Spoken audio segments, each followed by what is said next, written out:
20 থেকে 25,000 টাকার বাজেটে গেমিং এর জন্য স্যামসাং নাকি শাওমি কে দেবে সবচেয়ে ভালো পারফরমেন্স?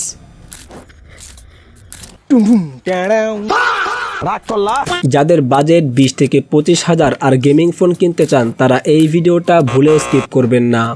Samsung versus Xiaomi. 20 থেকে 25,000 বাজেটে স্যামসাং এর গ্যালাক্সি A26 5G ফোনটাই সেরা, যাতে আছে Exynos 1380 প্রসেসর আর পাবেন 6.7 inch super AMOLED display, 120 hertz refresh rate, battery পাবেন 5000 mAh plus 25 watt fast charging, 5G নেটওয়ার্কের সাথে IP67 plus Gorilla Glass Victus plus পাচ্ছেন। সব মিলিয়ে মাঝারি থেকে ভালো গেমিং পারফরমেন্স পাবেন। আর 20 থেকে 25,000 বাজেটে শাওমি এর পোকো X7 5G ফোনটাই সেরা, যাতে প্রসেসর হিসেবে পাবেন মিডিয়াটেক ডিমেনসিটি 7300 আলট্রা, ডিসপ্লে পাবেন 6.67 inch, 1.5K AMOLED, 120 hertz refresh rate, battery প্রায় 5100 mAh plus 45 watt fast charging, network 5G আর IP68 প্রোটেকশন। সবকিছু মিলিয়ে এটাই এই দুটির মধ্যে গেমিং পারফরমেন্সে এগিয়ে। গেমিং এর জন্য আমি পোকো X7 কেই উইনার দেব, কারণ এই বাজেটে এর ডিমেনসিটি 7300